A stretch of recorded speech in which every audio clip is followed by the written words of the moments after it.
Coming up, it's guilty, 34 guilties, 34 counts. And I'll lay out the sobering implications of these verdicts. Debbie joins me. We're going to do our roundup, but we're going to talk more about this. What does this verdict mean for Trump? What is the impact on the 2024 election? And what does this really say about America? Hey, if you're watching on Rumble, listening on Apple, Google, or Spotify, please subscribe to my channel. This is the Dinesh D'Souza podcast.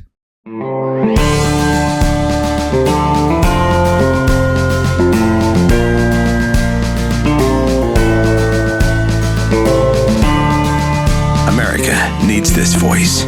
The times are crazy. In a time of confusion, division, and lies, we need a brave voice of reason, understanding, and truth. This is the Dinesh D'Souza podcast. Well, I got to say, the moment I heard there was a verdict, I had a very bad feeling about it. Why? Because at that point, there were really only two possibilities. I had said earlier on the podcast that I thought the chance of a Trump acquittal very, very low. Why? Because we're in New York. You have a rabidly biased judge. You have a judge that is doing his best to thwart the defense, prevent witnesses that could give exculpatory testimony. A guy who doesn't really care about being overturned. He is just ruthlessly pursuing the guilty outcome. And so what's the chance of getting an acquittal under those circumstances? You almost have to sort of do it despite the judge. And juries, by and large, follow what the judge tells them to do. And this judge kept a tight rein on this jury. So there were really two possibilities, a hung jury or guilty. And a little optimistic part of me, a little hopeful part of me, a little part of me that believes in the American justice system said, all right, I know it's New York, but, you know, New Yorkers are actually pretty savvy. And in fact, Debbie and I were talking about this. We're like, there's probably going to be maybe one, maybe two of these New Yorkers who are like, I smell a rat. I may not be the biggest Trump fan, but guess what? This is a railroading. This is ridiculous. This makes absolutely no sense. But no, we often find, and not just in the Trump case, we see this in January 6 cases as well, is that when you have a rabidly biased system in which the prosecutor is winking at the judge is winking back, you've got a jury that is in no sense a jury of your peers, but a jury really of your haters. People who are like rubbing their hands with glee at the chance to get you. This is a recipe for disaster. This is a recipe for show trials. And what do we mean by a show trial? We mean by a show trial that there's not impartial deliberation. There is not a sense of, hey, we're going after this guy and we're going after him in the same manner as we would anyone else who did the same thing. This was the key point, by the way, when my own case came up years ago, is I said, well, you know what? I'm no expert on the campaign finance law. I guess I did exceed the campaign finance law, so I should get whatever penalty it goes to anybody else who did this. And that's when the government, in this case, the Obama administration, in this case, the Southern District of New York, not so fast, we're going to go after you. Don't worry about anybody else. We're going to do what we can to you. And interestingly, we had a meeting with Trump after I got my pardon. This was in the fall of 2019. And I said to Trump, I said, thank you, Mr. President, for the pardon. And he goes, I knew your case was rigged from the start. He goes, and now they're going to try to do the same thing to me. And at that point, we thought it was a reference merely to the impeachment process. And of course, there were impeachment number 1 and then impeachment number 2. But I don't think that Debbie and I or Danielle, any one of us over there thought that, you know what, Trump is actually going to be facing criminal liability that puts mine to shame.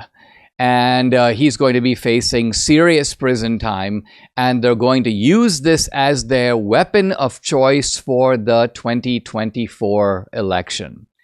So now we're looking at Trump's fate being in the hands of a relatively lowly judge in New York.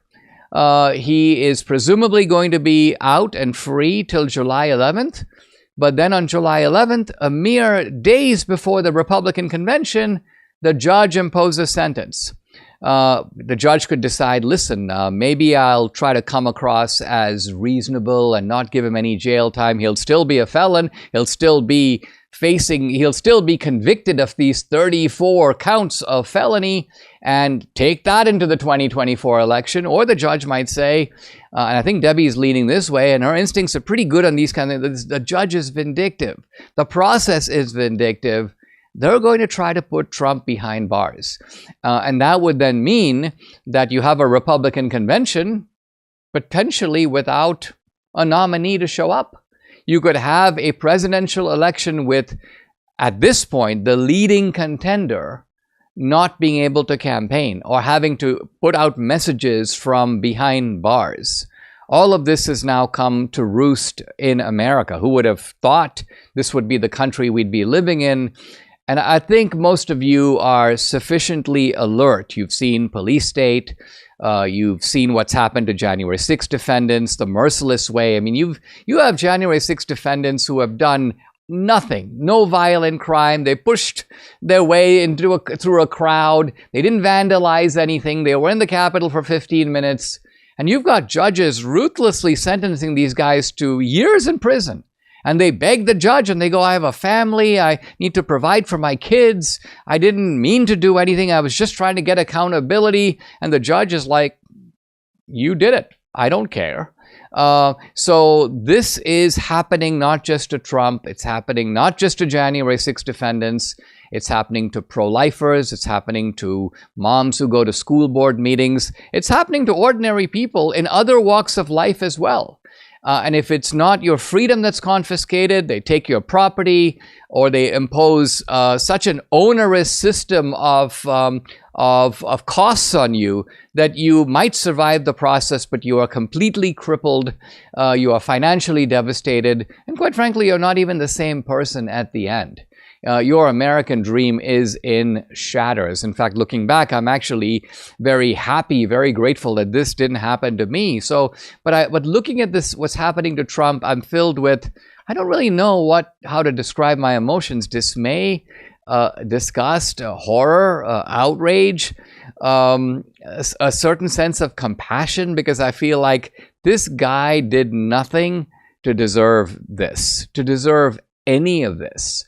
I mean, unless one is saying, okay, well, we're punishing him because, you know, he's a hard puncher, you know, when he posts on Truth Social. He's not accused of that. He's not being tried for that. So you almost get the feeling that this is a pretext for going after this guy. And it's all because he is running for office. Ultimately, Trump terrifies the left like no one else. And they are willing to go to any lengths on this guy. What we are seeing yesterday, with this verdict, is nothing less than a kind of legal assassination attempt. It is done under the cover of law, but there's nothing lawful about it. There's nothing lawful about it because it's quite obvious that no one else similarly situated would be facing any of this. Even in Trump's trial involving the valuation of his businesses, the moment there was a verdict, the Attorney General Letitia James went running to the New York real estate community and basically said, hey, listen, guys, don't panic. None of this is going to happen to you. This was a kind of a one-off on Trump. We wanted to get that guy, and we got that guy. The rest of you can breathe easily. So the nakedness, the kind of brazen disregard for Lady Justice being blind, for the impartiality of law, all of this is right in front of the face of America. And in some ways, I think what happens now is that the camera turns around and America's on trial. America's on trial because of how we respond to all this. Do we respond with a certain type of lethargic, well, you know, I guess this is the way it's going to be. And, we just better watch our back to make sure that we're the wildebeest that the lion doesn't land on. Or let's not resort to what the other side is doing, because after all, that will make us more like them. This kind of goofballism is utterly out of place in this country now, because we are facing a real crisis of justice. We are facing a real crisis of democracy. It's not the one the Democrats are saying. Democracy is threatened. They're right about that. But it's threatened by them. They are the threat. They are the undemocratic party that is trying to turn us into a kind of banana republic, in which we have one candidate campaigning, if you will, under a felon badge that the left has strapped around his neck, and possibly even from prison. It's a very sad day to be an American, but what I urge you to do is not to fall into a certain funk or just say, shake your head and go back to eating your breakfast. Take stock of what is happening in the country now and think about how you can use your influence much more than you have before to wake up your fellow Americans, to rouse the American people. Let's remember, ultimately, we are the jury that will be delivering our verdict in November. That's the ultimate. We are the ultimate jury. And in the end, it is we who will decide not just the fate of Trump, but our own fate and the fate of the country. The hardest part about losing weight, getting started. Are you ready to lose weight but just not sure where to start? Well, I understand. Debbie and I were right where you are a year and a half ago. Let me tell you why we chose PhD Weight Loss and Nutrition, why I so highly recommend their program. First, Dr. Ashley Lucas has her PhD in chronic disease and sports nutrition. Her program is based on years of research and is science-based. Second, the PhD program starts with nutrition, but it's so much more. They know that 90% of permanent change comes from the mind, and they work on eliminating the reason you gain this weight in the first place. There are no shortcuts, no pills, no injections. It's just solid science-based nutrition and behavior change. And finally, probably most important, the result. I lost 27 pounds. Debbie lost 25. We haven't gained a pound back. The best thing about this program is they have an 85% success rate of their clients maintaining their weight loss for life. They provide elevated maintenance support for you through the PhD alumni community, which will provide you the support you need to keep this weight loss off forever. So if you're ready to lose weight for the last time, call 864-644-1900 to get started. Or you can go online at myphdweightloss.com. Do what we did, do what hundreds of my listeners and viewers have done. Call today. It's 864-644-1900.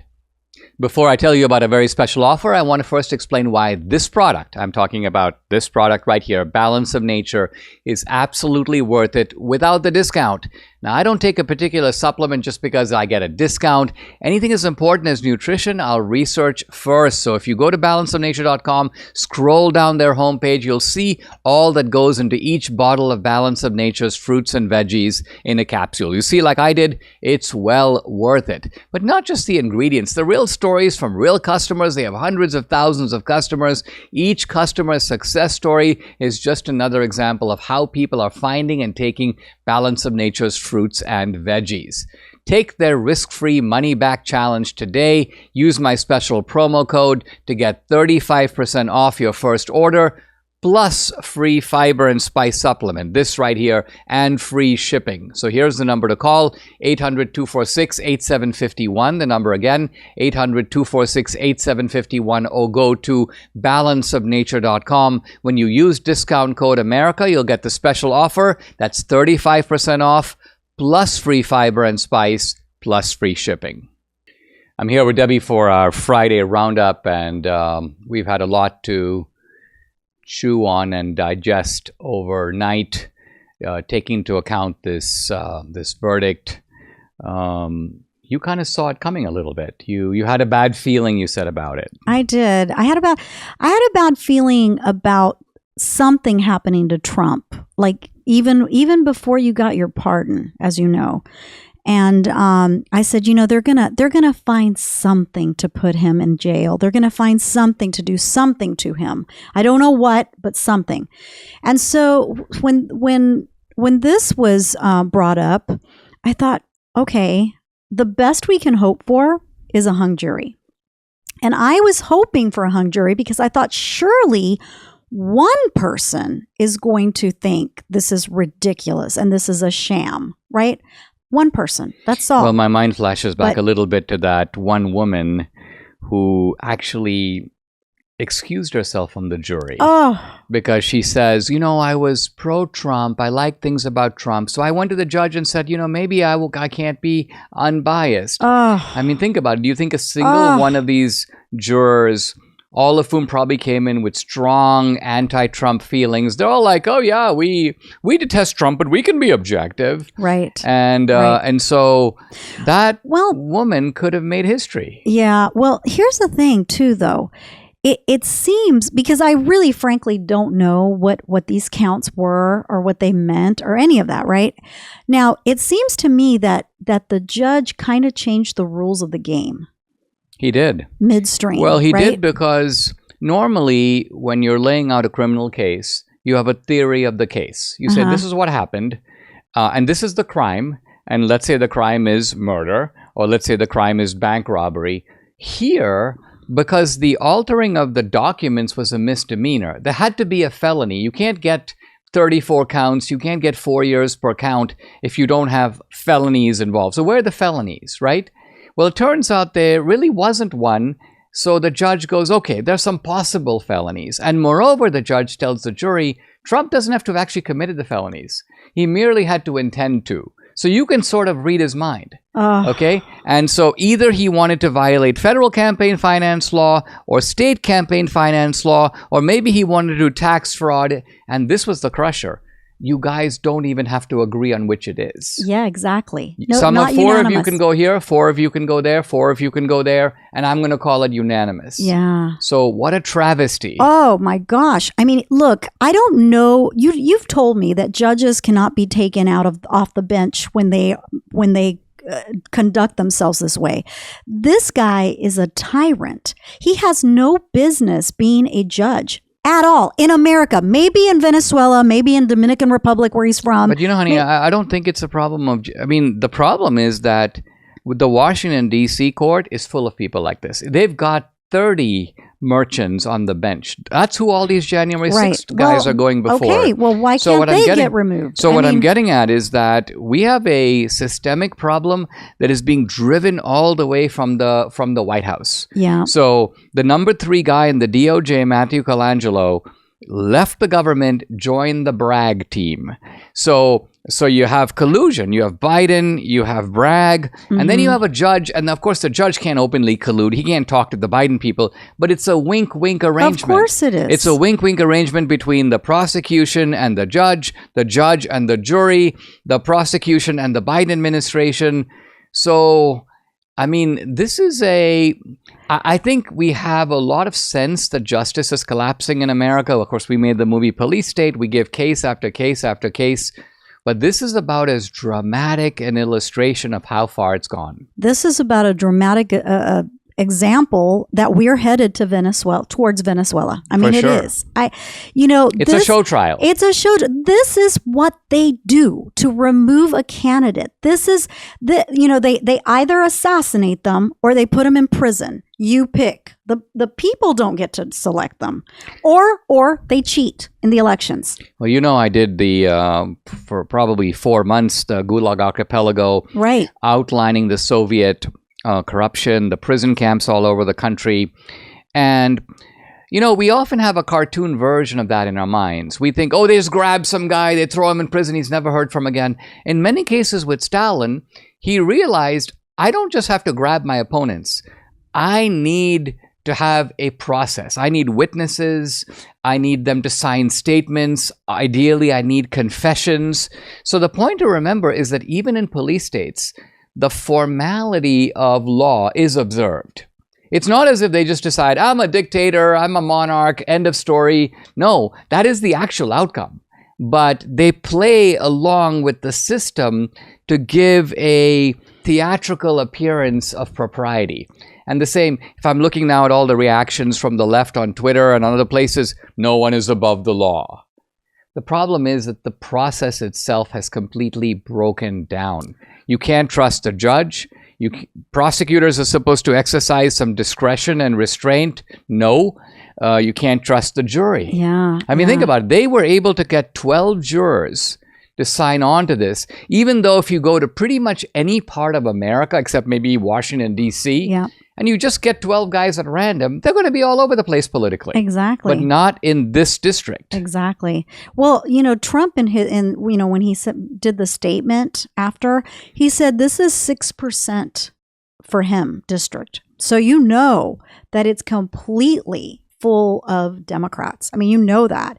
And that they weaponize justice. I mean, that is that. If that wasn't enough with your case, and that this was starting with the Obama administration, which now I call the Biden administration, but they weaponize the justice system in a way that only second to Hugo Chavez, what he used to do and what Maduro does, and all of these third world dictators do. So, and if it is not stopped, it is going to proliferate. This is what people don't really see. They think, it's about Trump and maybe he's crosses the line. But in this particular case, explain to me where this line was crossed. At the most you can say, well, I don't know if he did what he did with Stormy Daniels. I don't know if he should have done a payoff or not. But there is no crime here, let alone putting a man with a clean record into prison. He's facing, you did the math, 136 years. Think of it. They made all these payments. So what they did was they took each payment and they call it a separate crime. Mm-hmm. That's why you get the 34 counts. That's why you can't be guilty of one and not another, because obviously you made the first payment, you made the second, you made the third, you made the fourth. So that's why you get the 34 felonies. Then you take 4 years on each of these. So can you imagine?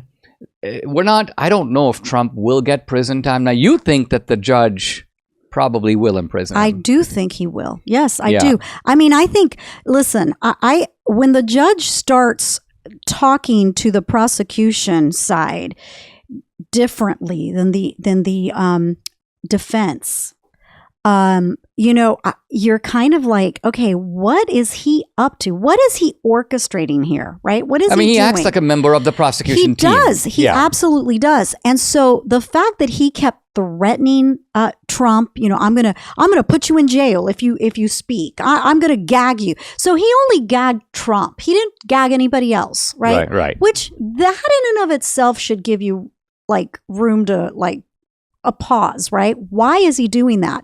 So if anyone thinks that this man is not going to, I'm not saying he's going to give him 136 years, but I think he's going to put him in jail so that he cannot campaign and so he can't debate. And we were talking about this and I said, I just wonder if the Biden administration knew that this was going to go down this. They had this sort of in the bag. They had it in the bag. It's their constituency. And this is why Biden agreed to do debates with Trump, because he knew there was not going to be Trump out debating, right? So he was like, well, of course, if he's in prison, I can say I'm going to debate him. But, hey, that would be, but look, we've seen from so many other areas. I talked yesterday on the podcast about Fauci and COVID. All kinds of things are known, suppressed, emails are deleted, tracks are covered, people are working with each other to keep FOIA, for Freedom of Information requests, from being fulfilled. So the idea that they are capable of this, we know they are. Absolutely. We absolutely know they are. So they have, let's look at it. They have motive, they have means, they have opportunity. The normal elements of this collusion are all there. And now let's look at this. The sentencing is in July, I believe July 11th. Mm-hmm. It's just a few days before the Republican convention. That can't be an accident. And this raises an interesting question we can take up as soon as we come back. Is there going to be an effort at the convention to displace Trump? You might have heard Mike Lindell and MyPillow no longer have the support of their box stores or shopping channels the way they used to. They've been part of this cancel culture, and so they want to pass the savings directly onto you by having a $25 extravaganza. Now, when Mike started MyPillow, it was just a one-product company, only pillows, but with the help of his dedicated employees, Mike now has hundreds of products, some of which you may not even know about. So, to get the word out, I want to invite my listeners and viewers to check out their $25 extravaganza. 2-pack multi-use MyPillows, $25. MyPillow sandals, $25. 6-pack towel sets, $25. Brand new 4-pack dish towels, you guessed it, $25. And for the first time ever, the premium MyPillows with the all-new Giza fabric, just $25. Orders over $75 get free shipping as well. It's a great offer. It won't last long, so take advantage of it. Call 800-876-0227. The number again, 800-876-0227, or go to mypillow.com to get the discounts, to get the free shipping. You got to use the promo code. It's DINESH, Dinesh. With the election coming up, guys, I'd like to invite you to check out my Locals channel. Great way to support my work. I post a lot of exclusive content there, including content that is censored on other social media platforms. On Locals, you get Dinesh Unchained, Dinesh Uncensored. You can also reply to my posts. I see those. I like them. I reply to you. You can also interact with me directly. I do a live weekly Q&A every Tuesday, 8 p.m. Eastern. No topic is off limits. I've also uploaded some cool films to Locals. I got Dinesh's movie page up there. 2000 Mules is up there, as well as the latest film, Police State. New film coming this year. And hey, if you're an annual subscriber, you can watch and stream this movie content for free. It's included in your subscription. So check out the channel. It's dinesh.locals.com. I'd love to have you along for this great ride. Again, it's dinesh.locals.com. Right about the time that Robert De Niro went down to the courthouse, and we can talk about De Niro in a moment, but right about that time, you and I saw a clip of Dennis Quaid. Now, Dennis Quaid is going to be playing Reagan in the new upcoming, which I'm looking forward to, Reagan film. It's going to come out later this summer. In August, I think. In August, I believe. And some of the people we've worked with in the past, John Sullivan and others, are involved in this movie. And it's been many years in the making, so I'm excited to see it. But anyway, Dennis Quaid was being interviewed by, I think it was Piers Morgan. Yeah. And Piers Morgan asked him, are you voting, who are you voting for? And Dennis Quaid, was not reluctant at all. I mean, I kind of expected him to say that he wasn't going to say, but he's like, no, I'm going to vote for Trump.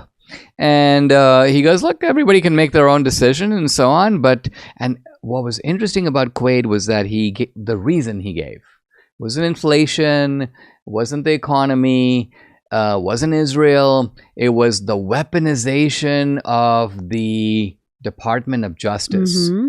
So this is something that Quaid is really alert to. Right. And he goes, no, this party talks about the fact that they're protecting democracy. They are the ones who are the real threat to democracy. Now, interestingly, if you listen to Dennis Quaid, perfectly coherent statement. Measured. He's not saying that there are no reasons to vote for Biden. Yeah. He's just saying, this is what I think. This is what's important to me. Contrast this with De Niro. Yeah, and the thing is that he's not even hateful towards Biden, Quaid. He doesn't say mean things about Biden, but there are a lot of things you could say that are mean about Biden. I mean, we could have a long list, but he doesn't go there. He doesn't act like a maniac. But you look at contrast. De Niro. You contrast that with De Niro. De Niro is like a maniac. He comes across like a lunatic. Well, he comes out there, and before he even gets started, there obviously are some Trumpsters around, and they start yelling. Oh, yeah. But right away, he goes full... He says the F word to them. He goes like, he says, you're gangsters. Well, how are they gangsters? Yeah. I mean, they just don't like what he has to say. I'm sure he doesn't like what they stand for. Yeah. And then De Niro says, and again, contrast the content of what these, what on the one hand you're getting from Quaid and the other hand from De Niro. He goes, if Trump is elected, he'll never leave. First of all, he left once. He left once by force, I have to say. He not even by force. Well, in other words, they didn't have to send in the FBI to tell him, Mr.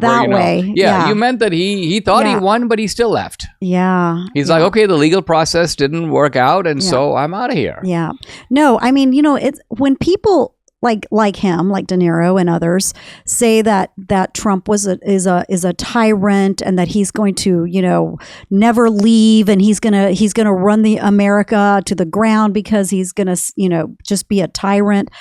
Well, he really didn't do that before, at all, right? Right. In fact, in his own administration, he couldn't even tell them what to do. Right. So if they were conspiring against him in all kinds of ways. So I don't know how anyone can possibly say that he's a dictator or a tyrant. How can you say that with a straight face? Well, they almost act as if, because he thinks he won the election, this time he's going to come back and he's really going to be Mussolini. Mm-hmm. And I think these guys like De Niro do believe it. Do you really think they believe it? Are they really that dumb? I mean, really? Well, it's not. Yes, they are. In De Niro's case, I would say probably, yeah. But there are a lot of people who have this view who are not dumb. Wow. But who are very fanatical, very insistent, and you have guys who are obviously pretty smart who think that Trump is going to be a tyrant, and they are. There's a professor at NYU, I think she is. She supposedly studies autocracy, and she's always drawing historical comparisons and bringing up the early Nazi movement and so on. She's looking for parallels. At one point, there are a bunch of guys who show up in New York at the courtroom. I think Vivek Ramaswamy was there. And it turned out there were like 4 guys, and they were all wearing red ties. Right now, it's very common. You mean like the Republican color? Yeah, I was going to say, well, that exactly. Red America, blue America. But this professor was like, "See, one of the features of autocracy is everybody has to dress like the dictator. So since Trump wears red ties, they're wearing a red tie." Well, Trump sometimes wears blue ties, just so you know. No, that's right. That's right. We've seen Trump in blue ties, of course. Yeah. So you've got this. All right, let's talk about something a little different. The Godfather. The Godfather. Now, talk about De Niro saying gangsters. Now, does he not recognize his own gangster, the Godfather himself? Well, let's talk about the gangster move by Joe Biden.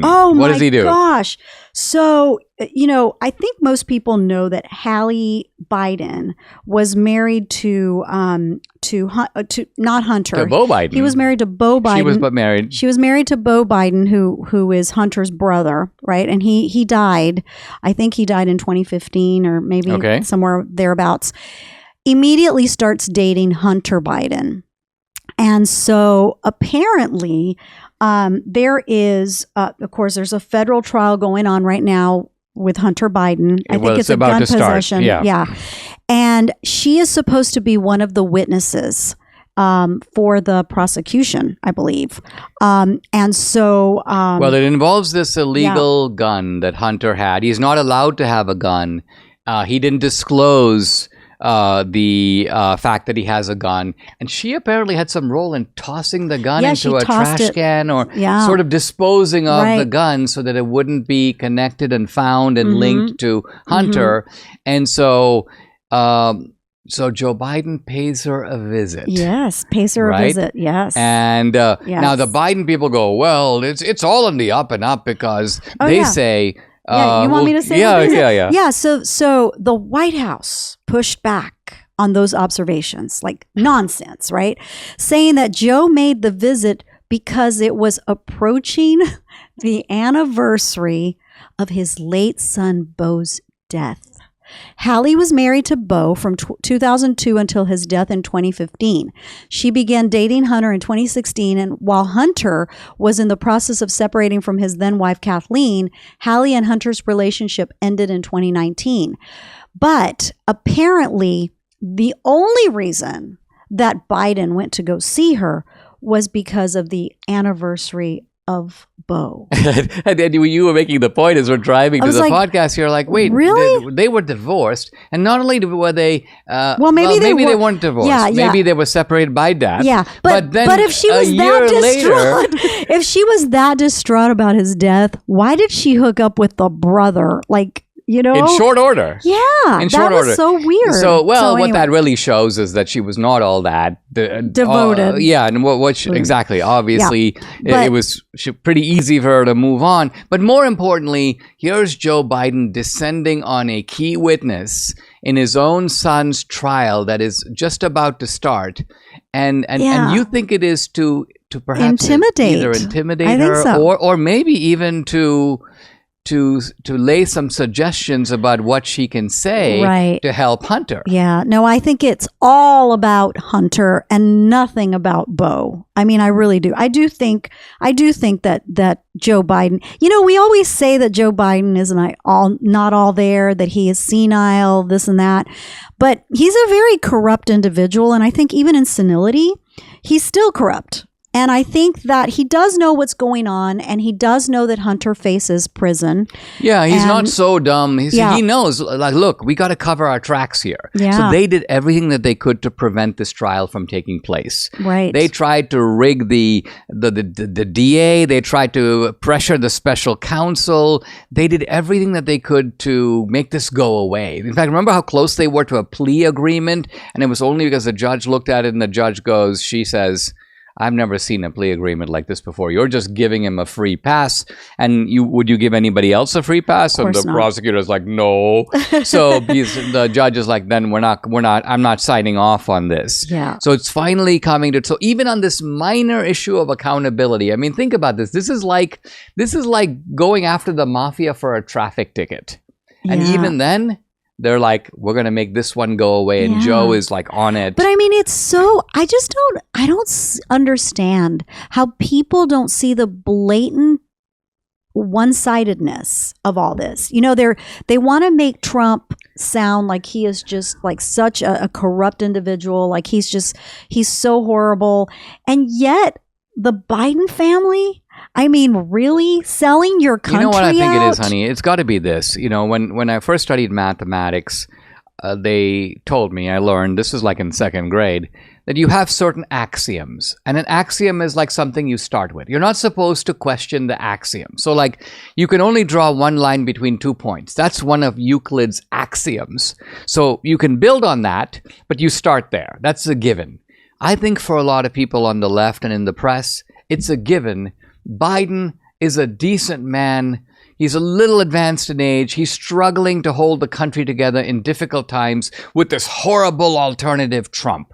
So everything is seen in the light of that. Oh, his poor son. Oh, he made some money on some transactions. Sure, Hunter tried to benefit from his leverage with his dad. I mean, that's detestable, but it is understandable. So they're always trying to explain, apologize, cover for him. And it trumped the exact opposite. Right. And so that's why we always say things like, if you switch them around, but you can't switch them around because the axioms of Biden are not the same as the axioms of Trump. I'm talking about the fourth and final group that came en masse to America in the early 18th century. These were the people of the borderlands. They are, in America, sometimes colloquially called the rednecks. They settled the Appalachian Mountains and then pushed south and west. You find them in places like Louisiana, Mississippi. We have plenty of them here in Texas.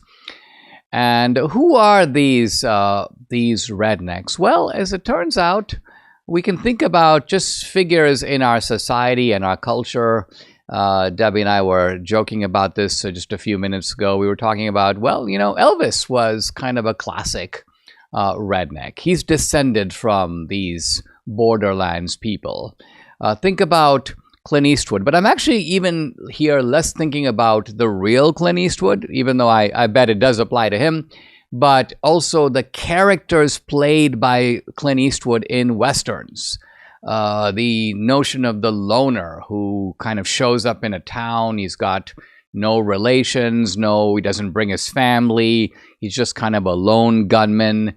And the question is, where does that kind of rugged, defiant individualism come from? Certainly not from the Puritans, certainly not from the Anglicans, certainly not from the Quakers.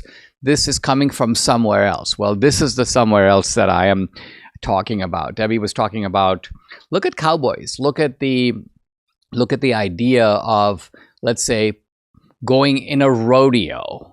Now, can you see like Puritans going in a rodeo, riding a wild horse that has the ability to throw you, or a bull for that matter? Absolutely not. Now, even though the Cavaliers who came to Virginia, the original Southerners, if you will, they were very skilled in horsemanship.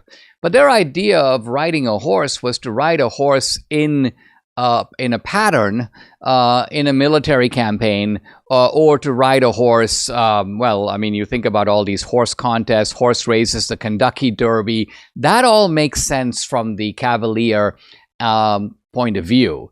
But a rodeo, on the other hand, is something else, and that is a kind of distinctive invention of redneck culture. Now, let's go back to these very same people in England. According to the historian David Hackett Fisher, these people were constantly invaded and colonized, going back to ancient times. So the Romans occupied them in the 1st century. Then in the 6th century came the Saxons. In fact, that's kind of where we get the term Anglo-Saxon. Then the Vikings and the Irish came in the 10th century. Then the Norman conquest in the 11th and 12th century. The Norman conquest was the Norman kings of France conquered northern England and ruled it for a long time. So these were people who were whipped, beaten, put upon, as they say, and they came from parts of England where civilization was, well, kind of the least developed. There were battles going on back and forth and going on for centuries. Even after the end of the Romans, after the end of the Normans, you now have civil wars going on inside of England, or wars between the English and the Scots and the English and the Irish. For 7 centuries, Fisher writes, the kings of Scotland and England could not agree who owned it. They meddled constantly in each other's affairs. Scottish kings went to war against England. English kings went to war against Scotland. This continued for many generations. If you've seen the movie Braveheart, that's what we're talking about. We're talking about Robert the Bruce. We're talking about William Wallace stirring up the local Scottish nobles to fight back against the king. Edward comes with his King Edward and earlier King John, send armies against the Scots. Ultimately, the Scots win the Battle of Bannockburn 1314 with Robert the Bruce. So the people being run over by these marauding armies, these are the borderland people. And writes historian David Hackett Fisher, quote, the region never enjoyed 50 consecutive years of quiet. Always fighting. Now, the landscape. You notice something really interesting, and that is if you go to the northern part of England, and you also look at the border of Ireland and Scotland, you will notice a very strange landscape. First of all, it is a succession of barren hills and deep valleys. So hills, but hills with like nothing on it. And then deep valleys, sparsely settled mountain peaks, often rising high up into the sky, and then all the way to coastal towns on the Irish Sea.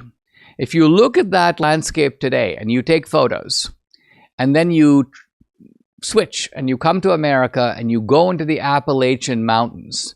This is the western part of Pennsylvania, West Virginia, and then moving into the south, it looks very much the same. It's not identical, of course, but it does look similar. And so, sure enough, the borderland people of England moved to a landscape in America that they recognized, that made them, that seemed almost kind of familiar. You know, when I first moved to Texas, to the sort of greater Houston area, I noticed that there were just a surprisingly large number of Indians in Houston. And I thought to myself, that's really strange. Why is that? Previously, I was in San Diego, and, you had Indians, but they just weren't all over the place. And I thought, well, is it because Houston is it high tech? Well, it is, but not particularly. Is it because there's a medical complex? Well, yeah, in part. There are a lot of course, Indian doctors. But then I realized it isn't just that.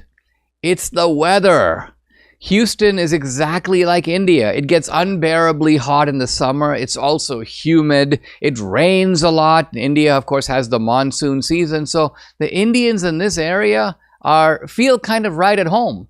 And then, of course, because there are so many Indians, you get a lot of Indian restaurants, and then you get Indian food. So kind of what I'm saying is, this is what happened to the borderlands people. They found a part of America that looked, quote, home to them. And they're like, here we are. And so this backcountry, a backcountry that for many other settlers was inhospitable, Indian infested, somewhat dangerous, largely barren, for the borderlands people was just what they were used to. And they were right at home in it. Now, this was a culture that in England, as I say, was not only oppressed, but as a result of oppression, developed certain cultural characteristics. What is one characteristic that you develop when you're constantly in conflict or even at war? Well, the answer is you have to be mobile. You cannot build a settled house that can be raided and pulled down, and then you got to start from the beginning and put it back up. It's much easier if you have a shack or something that, someone knocks it over, 3 weeks later you put up a shack someplace else. Why? Because the basic materials you already have, the know-how you already have, and it's a pretty simple dwelling in the first place. So that's what these rednecks got good at. The other thing about it is that when you are facing constant invasion, there are informants from England trying to get information on the Scots and vice versa. As a result, you become very distrustful. You trust nobody. You certainly don't trust authority. Well, the king hath decreed. Oh, you got to be very careful when you hear that, because that's usually not good news for you. And so in that situation, a world of treachery and danger. The historian David Hackett Fisher writes, quote, blood relationships become highly important. Families become extended families, and extended families become clans. That's why we use the Scottish term clan. A clan is kind of a tribe. It's a group of extended relatives. And because they're related to each other, they can trust each other. Like the old saying, blood is thicker than water. And so fidelity to family, fidelity to your clan becomes supreme. You value the people around you much more than you value England or Scotland. You don't have a great attachment to some centralized authority, not even necessarily to the country as a whole. Your loyalty is tribal. Your loyalty is local. One of the messengers for the king, who was trying to keep peace among these borderland people, he writes, quote, they are void of conscience. Not true, but that's how he saw it. The fear of God. They are fearless. And he says they are so linked in friendship by marriage, and most of them of one flesh. They're all relatives. They've all intermarried each other, ending to make their gain by stealing. They're thieves. That of 100 felonies, scarcely one shall be proved. The king's man is basically going, once the rednecks are up to something, they won't tell on each other. Who did it? Not me, not me, not me, not me, not. So he goes, you could have 100 crimes. We can't even probably prove one of them. So these are a proud, distrustful, defiant people. And yet they have a decisive impact in shaping a whole swath of American culture to this very day that stretches through the middle-leaning southern part of the country, starting all the way in Pennsylvania and starting all the way in West Virginia and going right across the country it covers not just, it doesn't just cover Louisiana or Mississippi or Texas. You find this culture in Arizona, you find it in New Mexico, and you find it in the inland part even of California. Subscribe to the Dinesh D'Souza podcast on Apple, Google, and Spotify, or watch on Rumble, YouTube, and SalemNow.com.